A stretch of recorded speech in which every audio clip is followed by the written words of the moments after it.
Good morning. How's everyone doing? I love it. I am Pastor Grace. I am the youth pastor here at Westchester Nazarene, if you do not know me. Isn't our youth group awesome, though? Give them a round of applause. They did a great job. I have the privilege of not only working with these students up here, but the students over here. They're all wonderful, and I love them to death. They are teaching me just as much as I am able to teach them day in and day out, and I just love them. They are awesome. They're always an encouragement. So thank you guys for just worshiping and leading us in worship today. So we have been in a series called Courageous Faith. And in week 1, we talked about the woman that anointed Jesus' feet and how it was an act of worship. And then in week 2, which was last week, we talked about Peter walking on water. And not only about the uncomfortable step of getting out of the boat, but also the storms that are around us.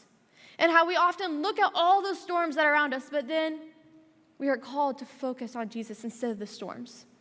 And so as I was thinking of that and thinking of what courageous faith is and what to talk about today, I came across Hebrews 11. And Hebrews 11, it always starts off by saying, by faith, and then it names a biblical hero. And it just talks about the faith that they had. And there was something I noticed from this context. And we see that these biblical heroes from like the Old Testament, they went through all these hardships, all these difficulties. And not only did they go through these hardships and these difficulties, but they had faith. And this faith then allowed us to see the Lord's power shine throughout. And so as I was thinking of this and just their by faith stories, I started wondering, okay, what's my by faith story? So I'm just going to jump right into a personal story with you guys. A few years ago, I got super sick. And this sickness it affected my entire life. It made people not want to be around me because I was so sick. They thought they would also get sick. And it became super lonely. And not only that, but because of the sickness, I couldn't even go to church to worship God. I felt like I was falling away from God. I felt like I was just becoming spiritually weak. I didn't know who God was. If God truly loves me, why in the world would I be going through this sickness? I went to doctor after doctor. I did treatment after treatment, and nothing was working, and I just continued to get worse. I continued to get sicker. And I didn't know what was happening. No one had an answer for me. And then on top of that, because I went to doctor after doctor and I did treatment after treatment, finances became a struggle. Everything that was happening in my life was going wrong. Everything was just stacking up against each other. I didn't know what to do. I was in a place of hopelessness. Have you guys ever felt like that? Maybe not those circumstances, not with a sickness, but have you ever felt at a place of hopelessness, that all the odds were stacking up against you? It wasn't until one day that I had hope. I went out in public, and I was still sick, but I just wanted to seek out hope again. And I saw this massive crowd. And this massive crowd was pushing each other, and it wasn't a fight. They were trying to get to something. And I was really confused, so I asked the guy next to me, I was like, hey, what's happening? And he was like, there's this guy, and he's doing some crazy things in the crowd. Like, you should go find out. So I'm like, okay. So I start pushing my way through the crowd. They're pushing me back. And I see who it is. And I immediately start going faster through the crowd. And I start shoving my way through the crowd. And I get to him. And the only thought in my mind as I'm pushing through the crowd is, if only I could touch his clothes, could I be healed? And so I reached out and I touched his clothes. And immediately my sickness was gone. And I was healed. And he turned around and he looked at me and said, daughter, your faith has healed you. Go in peace and be freed from your suffering. So confession, this isn't my by faith story. This is actually scripture. This is Mark 5. And the reason why I told you it this way first is because I think oftentimes we read scripture and we blow it off because we don't think we can connect to it. I think sometimes we read scripture and we don't understand the depth of it. And honestly, whenever I first read Mark 5, I didn't know how I could connect to the woman. I haven't had a chronic disease for 12 years that literally messed up my entire life. But then I started getting into the context of it. And I started understanding, wait, I do feel her. I feel the pain that she's going through. And so we're going to be in Mark 5, and I'm going to ask you guys to stand up and read this with me. Mark 5, verses 24 through 34, and I'm going to be reading from the NIV. It says, "So Jesus went with him. A large crowd followed and pressed around him, and a woman was there who had been subject to bleeding for 12 years. She had suffered a great deal under the care of many doctors and had spent all she had, yet instead of getting better, she grew worse. When she heard about Jesus, she came up behind him in the crowd and touched his cloak, because she thought, if I could just touch his clothes, I will be healed. Immediately her bleeding stopped, and she felt in her body that she was freed from her suffering. At once Jesus realized the power had gone out from him. He turned around in the crowd and asked, 'Who touched my clothes?' 'You see the people crowding against you,' the disciples answered, 'and yet you ask, who touched me?' But Jesus kept looking around to see who had done it. Then the woman, knowing what had happened to her, came and fell at his feet, and trembling with fear, told him the whole truth. He said to her, 'Daughter, your faith has healed you. Go in peace and be freed from your suffering.'" You guys can be seated. So we see this woman. She was bleeding for 12 years. She had this chronic disease. And in this time, someone that was in this condition, they were viewed as ceremonially unclean. Can you guys say that with me? It's a really hard thing to say. Ceremonially unclean. That's a tongue twister. So we see that she is ceremonially unclean. And this means anything she touched or anyone she touched also became unclean. She was a walking disease, and it messed up every aspect of her life. Because of this disease, family and friends left. She was lonely. Because of this disease, she wasn't allowed to go into the temple to worship day in and day out, week after week. And so theologians believe that she started to kind of pull away from God. Not only that, but she went to doctor after doctor, did treatment after treatment. Scripture says she grew worse, and that all that she had was gone because she was trying to find hope through that. She was going through this tough time. So we see that she is going through this opposition. And we see that she is now chasing after Jesus through a crowd. She's pushing her way through. She reaches out, touches his clothes, becomes healed. He sends her out in freedom and peace, two things she hasn't experienced in 12 years. So we see the woman's conflict, we see her opposition, but I want to talk about the actions. So this woman, who has been identified as unclean for 12 years, has three choices. First one, she could be passive. This passiveness comes from an act of kind of giving up. She could have went to the darkest corner of her house. She could have went into fetal position. She could have been rocking back and forth and said, I give up. I'm just not going to do anything. I don't want to do anything about my situation. I don't want to act upon it because at this point I'm hopeless. So that's one option. The second option is she could have acted in a negative way. And this is the one I often fall into. I often act out of emotions. I often look at all the odds stacked up against me. And I'm like, well, I'm defeated. Can't win that one. I'm just going to make excuses for it. Do you guys often feel that? I feel like that is a common human response. And I don't know what you guys are going through, but one of the hardest things for me is being the youngest sibling. And you see, I'm supposed to have a mom and dad as my parent, and I do have a mom and dad as my parents, but I also had three other parents known as Andrew, Bethany, and Sarah, my three oldest siblings.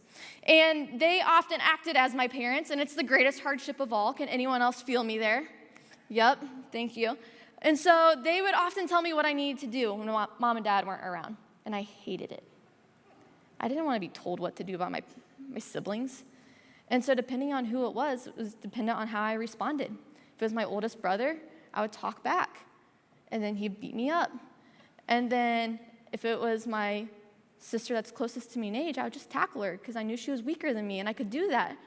And I still love you, Sarah, but I know that I act out of emotions. I know that I look at all the odds stacked up against me. I would often make cases to my parents saying, hey, do you see what they just did here? Like, this is not okay.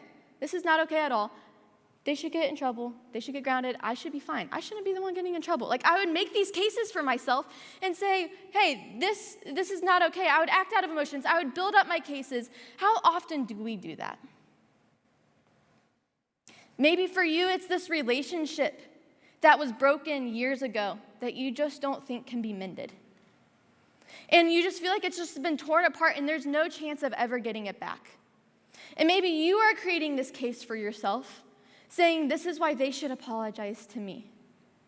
This is why they should be the one to give me love, because I've already done everything else. Maybe you are creating a case for yourself, and you are looking at your opposition of this relationship, and you are acting in a negative way. Maybe for you, you don't feel like you've been given a fair chance at work, and so you are throwing yourself a pity party. You're inviting everyone to it. You are bringing the chips, actually, and you're just going to be saying, hey, this is what's happening. Let's gossip about it. Let's do this. Let's not find peace and freedom through God. Maybe you are looking at your life and you're like, I keep trying hard and hard and hard and nothing ever goes right for me. I feel you there. I feel like I got the worst luck, all right? But we often make this case for ourselves and we don't focus our eyes on Jesus. And that's what Pastor Alex talked about last week. How we have all these storms around us, all this opposition, but we look at all of that and we forget to focus on Jesus. But today we're going to be talking about the action behind it. Not just the focus, but the action. And we see that we could have acted, and this woman could have acted in a passive way. We see that she could have acted in a negative way. We could also see how she actually acted. Scripture says that she chased after Jesus. She fell at his feet, and she declared her faith. She didn't curl up into a ball in a dark corner and just look at her life as hopeless. She didn't just look at her situation and make all these excuses and run away from the problem. She looked at the opposition as an opportunity to have courageous faith. She took a step of humility. She took action and sought after Jesus. Yes, her focus was there, but her whole body was also there. And I think that's something that we often miss today. We say, Jesus, we need you, but we don't actually do anything to say, hey, we need you. We just think it. We don't act on it. And I love what James 2 says. There's several different verses regarding faith in this. In verse 17, it says, in the same way, faith by itself, if it is not accompanied by action, is dead. Verse 22, you see that his faith and his actions were working together, and his faith made him complete by what he did. Verse 26, as the body without the spirit is dead, so is faith without deed is dead. You see, I think often we look at our problems and we sit in our problems and we make excuses for our problems, but we miss the action behind it. We think about all of our problems, but we don't talk to God about our problems in a humble way. We don't surrender everything. I think we look at these altars and we think it's decoration. But we're not willing to take the step out of the aisle, to walk down the aisle and say, Jesus, here I am. I need you right now. I need you to help me with that relationship. I need you to help me with my job. I need you to give me peace and freedom. Because in our hopelessness, we can find hope in God. But how can we find hope in God if we're not truly seeking after him? When we're not taking that courageous step. I look at these different ways that she could have reacted, the different choices she had, the passiveness, the negative actions, the positive actions. And out of the three, the hardest one to come by is the one that she did. And that's what makes it courageous. Because in our human nature, we want to curl up. In our human nature, we want to make excuses. But it's against our human nature to do the hard thing, which is to be humble, which is to surrender, which is to let go of control. I don't know if you guys know this, but I have a really cute puppy. And his name is Maverick, if you're wondering. He's really fluffy. And he loves this one little red toy so much that he wants me to play with him. But he never lets go of it. And so he's just like growling, like trying to get me to play with him, but he will never actually give me the toy.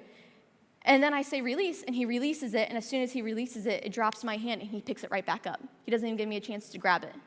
And I think that's often what we do with God. We come, and we try to be humble. We try to take that courageous step. We say, here, God, here it is. Take it.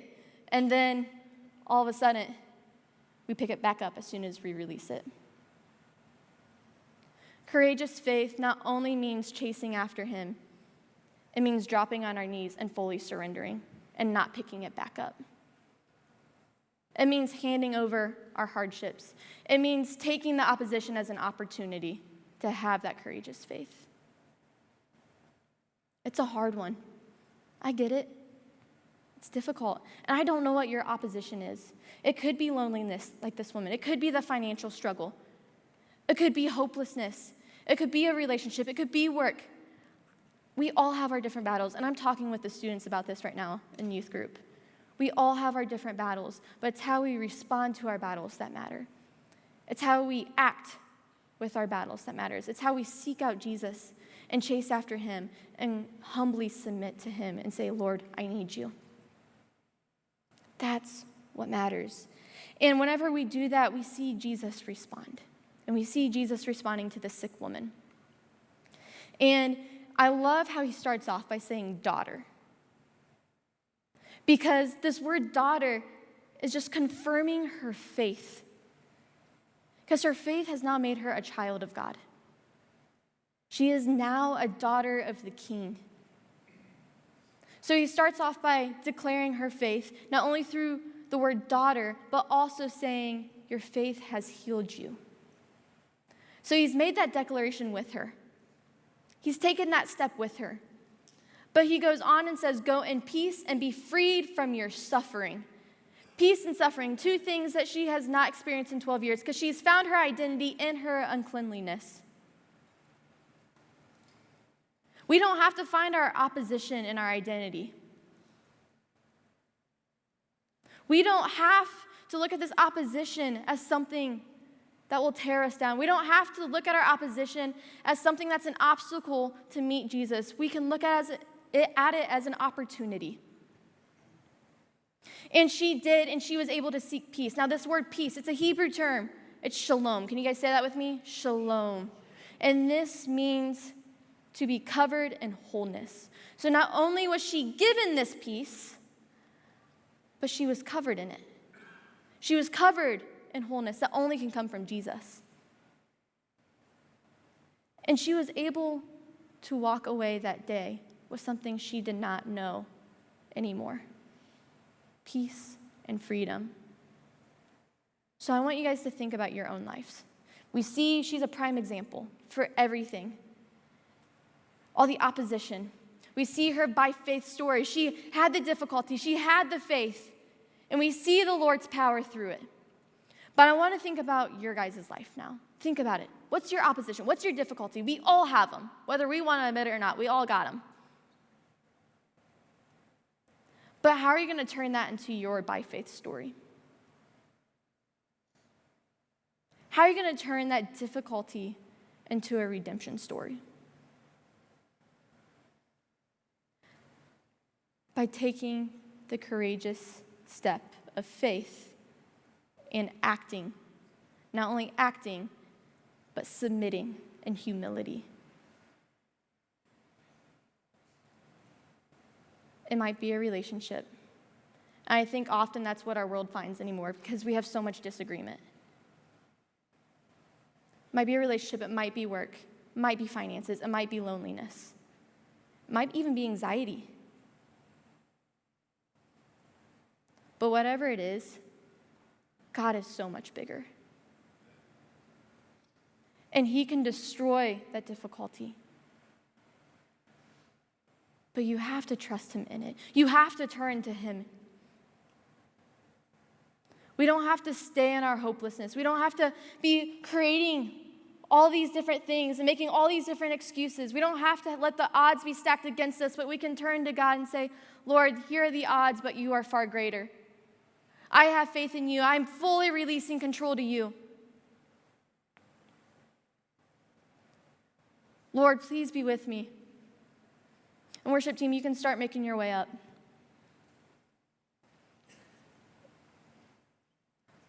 As you are going throughout life, as you are going throughout the difficulty, as you are trying to fight these battles, don't lose hope in Jesus.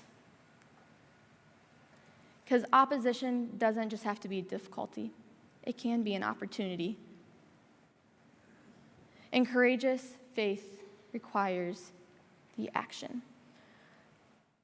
So as we're about to worship, I'm going to challenge you guys to take that action.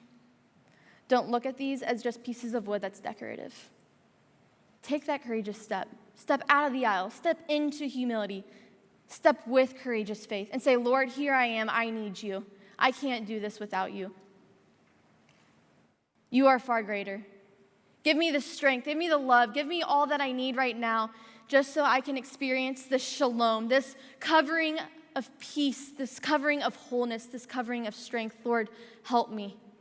Let me be able to walk out with peace and freedom. Take that courageous step of faith today and walk out in humility. Let's worship.